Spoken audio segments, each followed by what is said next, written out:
இயேசு கிறிஸ்துவின் பரிசுத்த நாமத்தில் உங்களை மீண்டும் அன்போடு வாழ்த்துகின்றேன். என் அன்புக்குரிய தேவஜனமே, தொடர்ந்து நாம் எந்த சகோதர மக்களின் வேதம் எது என்கிற கேள்விக்கு பதிலை பார்த்து வருகிறோம்.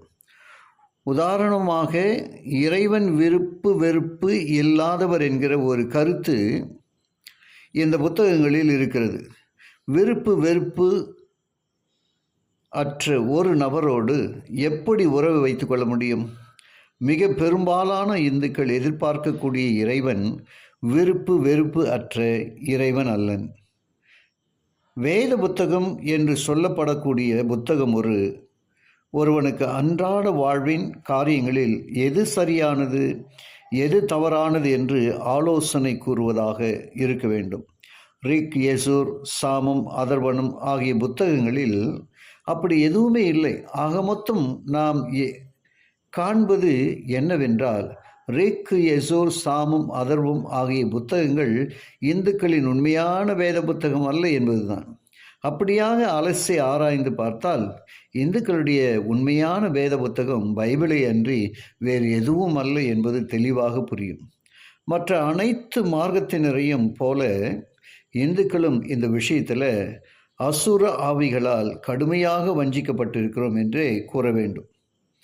பைபிளை ஒருவன் கவனமாக வாசித்து பார்த்தால் பைபிள் கலாச்சாரமும் திராவிட கலாச்சாரமும் ஒன்றே என்பதை உணரலாம்.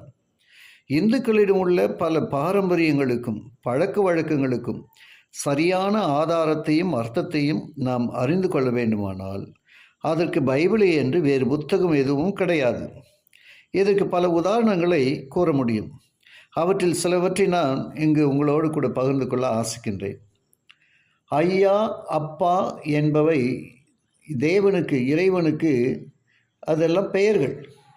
பைபிளில் உள்ள யாத்ராம புத்தகம் 3ஆம் அதிகாரம் 13 15 வசனங்களிலே இறைவனது முதற் பெயர் யா என்பதாகும். என்றென்றும் இருக்கிறவர் என்பது இதற்கு பொருள். இது தமிழ் பைபிளில் இருக்கிறவராக இருக்கிறார் என்று மொழிபெயர்த்திருக்கிறார்கள். யா என்கிற இந்த முதற் பெயரே தமிழில் ஐயா என்று இறைவனுக்கு வழங்கப்படுகிறது. தமிழில் ஒரு மனிதனை மரியாதையாக அழைக்க வேண்டும் என்றால் ஐயா என்றுதான் அழைக்கிறோம். இதன் உண்மையான காரணத்தை பைபிள் மூலம் அறிகிறோம்.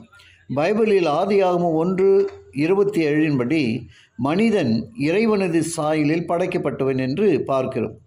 ஆகவே மனிதனை இறைவனின் சாயலில் படைக்கப்பட்டவரே என்று விளங்கும்படியாக ஐயா என்று விழிக்கிறோம். ஆகவே ஐயா என்கிற தமிழ்ச்சொல் இறைவன் இருந்த காலம் முதலாக இருக்கிறது என்பதையும், கல் தோன்றி மண் தோன்றா காலத்தை முன் தோன்றி மூத்த தமிழ் என்று கூறுவது மிகையான கூற்று அல்ல என்பதையும் பார்க்கிறோம்.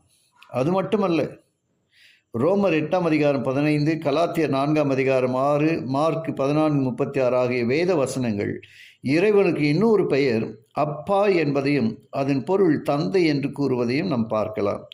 தொடர்ந்து படிக்க தேவன் கிருபை செய்வாராக. ஜெபிப்போம்.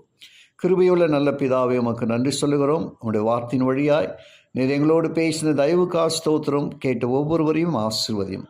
இயேசுவின் வழியாக ஜெபிக்கிறேன் நல்ல பிதாவே. ஆமேன்.